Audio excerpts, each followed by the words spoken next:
mga manggagawa ang nagsisilbing haligi ng ating lipunan at patuloy na nagbibigay buhay sa ating ekonomiya sa araw-araw. Kaya ating puntunghayan ang kanilang sipag at sakripisyo. Panoorin po natin ito. Tuwing ika-1 ng Mayo, ginugunita ang Araw ng Paggawa o Labor Day bilang pagkilala sa sipag at ambag ng mga manggagawa sa buong mundo. Sa Pilipinas, una itong ipinagdiwang noong May 1, 1903 sa pangunguna ng Union Obrera Democratica de Filipinas. Layunin nitong isulong ang mas maayos na working conditions at makatarungang sahod.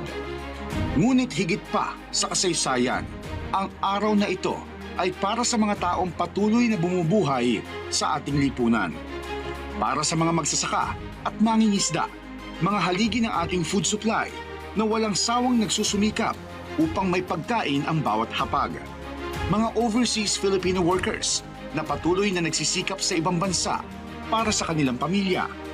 Para sa mga pulis at iba pang frontliners na nagbabantay sa kaligtasan ng komunidad.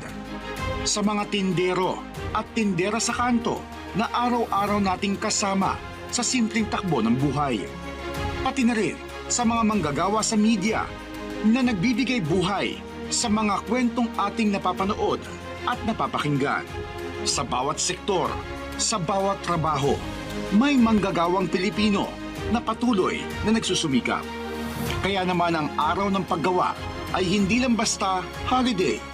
Isa itong araw ng pagkilala at paggalang sa bawat pawis at sakripisyong iniaalay para sa kinabukasan ng bayan.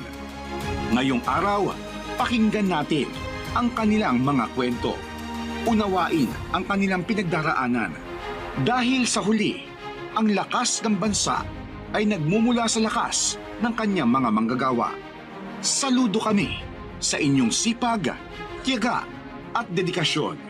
Mabuhay ang lahat ng manggagawang Pilipino.